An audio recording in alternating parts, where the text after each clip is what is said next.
So this story happened when I was a kid. My parents were divorced, and my older sister had a baby. She was always pawning off on me.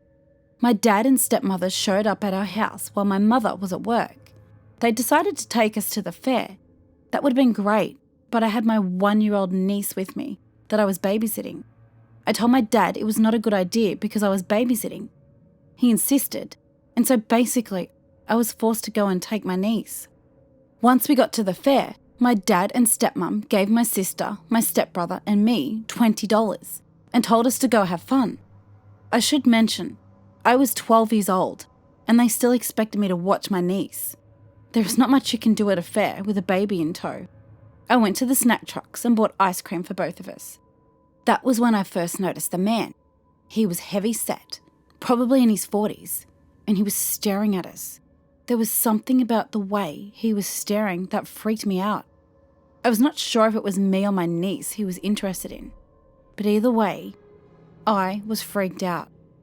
I told myself I was overreacting and got up and walked off carrying my niece. He followed. I walked all around the fair looking for my dad, my stepmother, my stepbrother, or my sister. I couldn't find any of them anywhere, and the whole time, this man followed. I had to pee, but didn't want to go into the bathroom. I was afraid of him following us in there. And I ditched my niece's stroller. I don't really know why. I just know that I wanted her in my arms, and the stroller was slowing us down. So this had been going on for about 3 hours, and it was now dark outside. I was terrified and scared for my niece and myself. I kept trying to lose the guy by turning down different paths, but he kept following. Finally, I saw a man in a security guard outfit.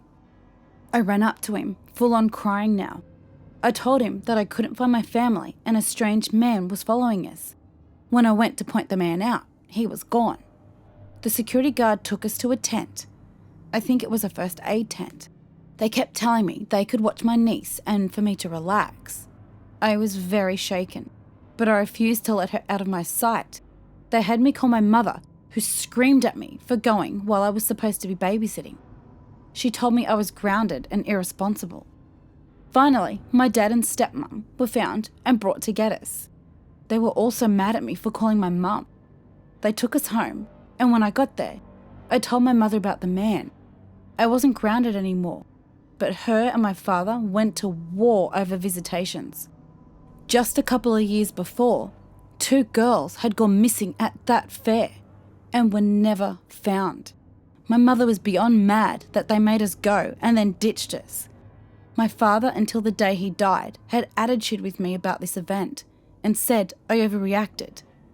To this day, I hate fairs.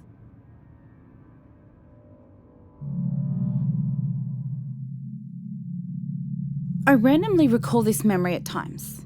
I am so glad my parents taught us not to trust strangers, and I am more thankful for my sister actually listening.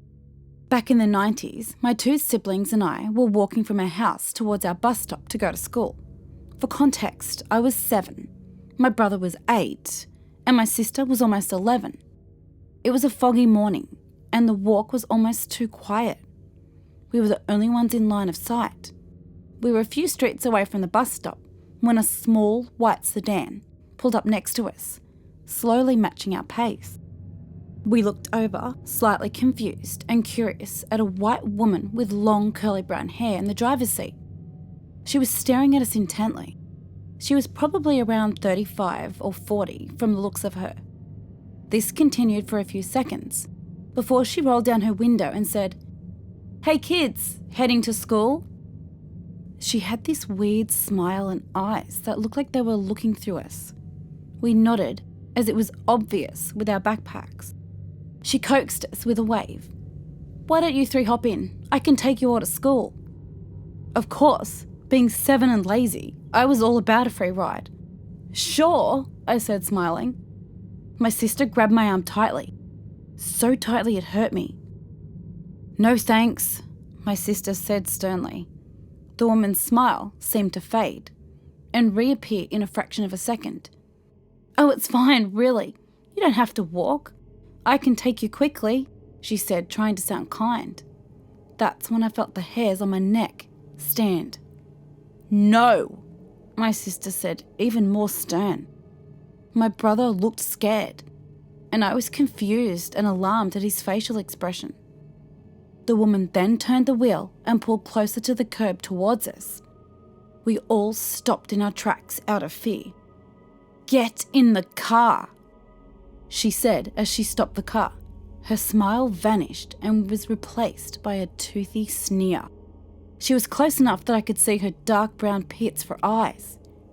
I swear she glared at us with pure evil. That was it. My sister picked me up and yelled to my brother, "Run!" I don't know how, but all of a sudden, she had Hulk-like strength.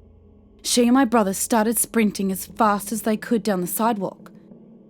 I clutched my sister tightly, screaming. They almost fell twice in the process. Thankfully, the car never turned around. Instead, it sped forward and turned down the street. They didn't stop running until we made it home. We locked the door, and all were sobbing. My mum and father both were working, so we couldn't contact them until they came home. Now, we only had landlines back then, and pagers were only for adults. That's basically it. If it wasn't for my sister, I would have been kidnapped. Who knows what could have happened? Case in point, teach your kids to never trust strangers. Apparently, I didn't listen.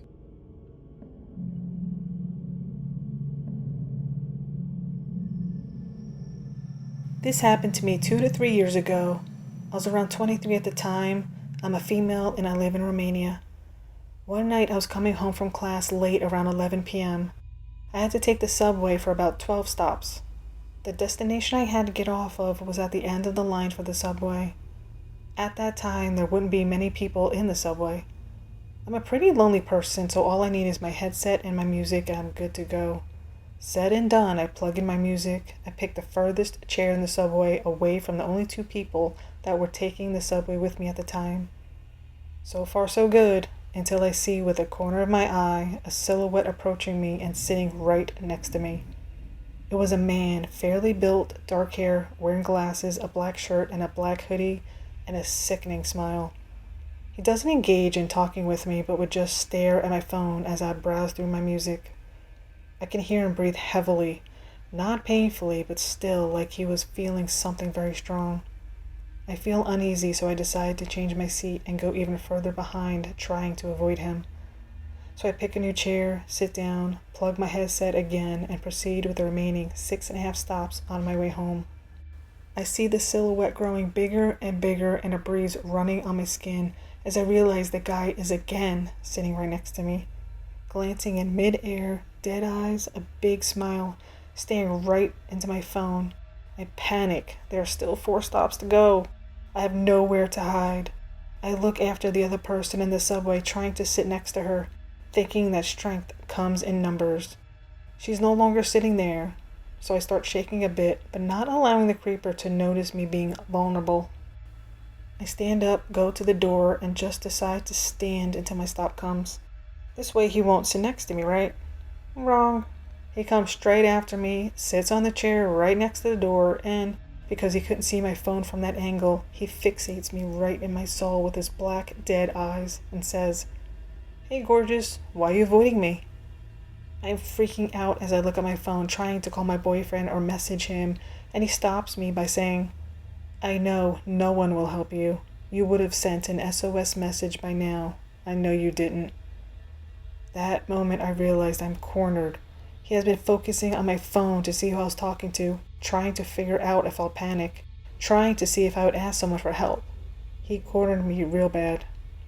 I had the luck to reach my stop as I would delay any reaction or ignore him so that he would repeat whatever he wanted to say. I drop off and run for the exit, not looking back. I get out at the surface and I don't see him anymore. At this moment, I put my phone in my purse and I realize I had pepper spray with me all along. My heartbeat comes back to normal as I know at least I have something to defend myself with, but still a long way to get home, and who knows if he's alone or not. I walk rather fast for maybe 5 minutes from the metro and feel a hand grabbing my wrist hard and pulling me back. Another hand covering my mouth, disabling me from screaming my lungs out. It was him. The same black hoodie, dark hair, and dead eye stalker. He was furious and said, "Running from me? How dare you run away from me? You should be honored I give you attention. I'm fairly built for a woman, so I guess he thought, oh, men didn't find me beautiful or something, and I should feel blessed a creep like him stalks me and tries to hurt me. Now my phone is in my bag, and I can't call the police, and I can't reach for the pepper spray. I panic. I can't punch him in the crotch, I can't scratch him as I don't have long nails, and his hand is still on my mouth. So what do? I did the most desperate and disgusting thing I can think of just to save my life. I played along. I used my other hand to touch the inside of his thigh and mumble and "I'm sorry," while his hand was on my mouth. He took his hand off my mouth and I repeated that I'm sorry. I didn't realize he was just flirting. He let his guard down and took his hand off my wrist. He asked me for my phone number and address, to drop me off, but I refused, saying I'd rather add him on Facebook, and he agreed. I told him I'd reach my phone, but instead grabbed the pepper spray and sprayed all over his face. I made sure I'd cover his eyes, nose, mouth, even his ears and hands. He instantly got all red, suffocating from the pepper spray and swelling. I called the police, told them what happened and what I did. They asked me if he was immobilized, and I said yes, as the effect wears off in 45 minutes. The police arrived there 5 minutes later to see me shaking like a leaf and a man on the ground, swollen like a pumpkin, throwing up and swearing at me with gasps of breath. He was arrested, and the police told me they have been looking for him for the past week as they've discovered the body of a 24-year-old woman in his apartment.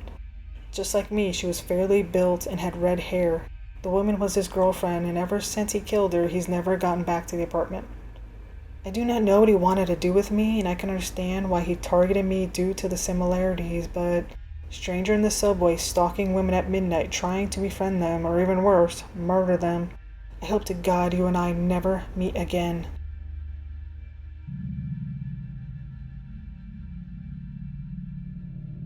In 2019, my husband and I were out grocery shopping a little later than usual when he realised he needed a new vape, an unhealthy habit that he has quit since this terrifying experience, and something that was never done around our child. Our usual shop closed at 6 p.m, so we googled local shops and found one that didn't close until 8 p.m. It was 6:45, so we decided this would be the best option, so as to not walk into a store too close to closing. Our city is pretty safe, though there are a few areas that see more crime than others. The area this shop was in was a well-populated area that sometimes saw crime, but by no means was a bad area. My 1-year-old daughter and I stayed in the car while my husband ran inside. It should have been a quick 5-minute or less trip, especially since there were only a couple of other vehicles in the parking lot. My daughter was asleep in her car seat, and I was mindlessly scrolling through my phone when a man casually walked into the smoke shop. This barely caught my attention until a large man and a woman followed behind the man and stood on either side of the smoke shop doors with arms crossed, almost as if they were guarding the door. I found this weird, but as they leaned up against the wall and casually chatting, I let it go. Time passed, 10 minutes, 15 minutes, all while this man and woman at the door were staring at me, like they were planning something. 20 minutes went by and I started to get really worried. My husband does like to chat and has been known to spend ridiculously long amounts of time on what should have been a short trip because he's talking with a clerk or another customer. But given the circumstances with the people out front, I knew something was wrong. I decided to give it another 5 minutes before jumping into the driver's seat and heading to another location to call for help. This felt kind of dramatic, and I remember thinking I was just being paranoid. But I knew in my gut something wasn't right. I continued to casually scroll through articles on my phone, not really absorbing anything, but trying to pay attention to my surroundings without raising the suspicion of the people on the door. A minute later, the first man emerged from the shop and all 3 people left the area. A couple of minutes after that, my husband bolted out of the shop, eyes wide and looking terrified. I asked him what was wrong, and he just said, "We need to leave now." I kept asking him what happened, and he remained silent. After a couple of miles of driving, he pulled into a gas station to collect himself.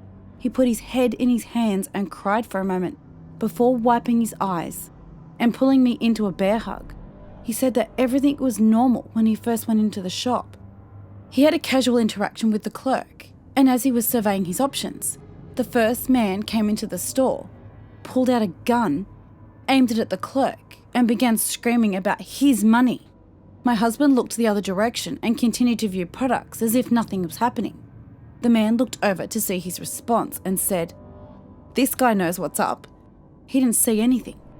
My husband didn't acknowledge the man and continued about his business. The man with the gun continued screaming that the man behind the counter had one day left to get him his money. After almost 30 minutes of this, the man left. The clerk apologized profusely to my husband, gave him his purchase for free, offered more free product, and begged him not to go to the police because his life would be at stake. To this day, we have no idea what we stumbled into, but I think we are all extremely lucky to have made it out unscathed.